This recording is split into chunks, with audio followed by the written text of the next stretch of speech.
আমি তোমার জন্য সবকিছু ছেড়ে দিয়েছিলাম, আর তুমি আমাকেই ছেড়ে দিলে। दुखी है जिसे जितना प्यार देते हैं वो उतना ही हर्ट करता है।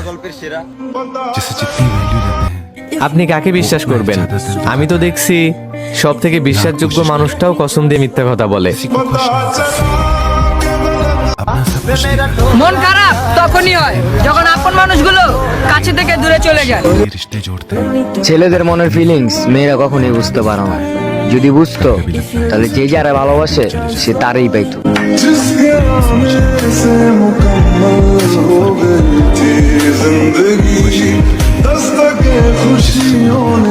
অবহেলাটা না করলেও পারতাম, বললেই হইতো তুমি অন্য কাউকে ভালোবাসো, তাইলে আর এত মায়ায় জড়াইতাম না। किसी को खुश नहीं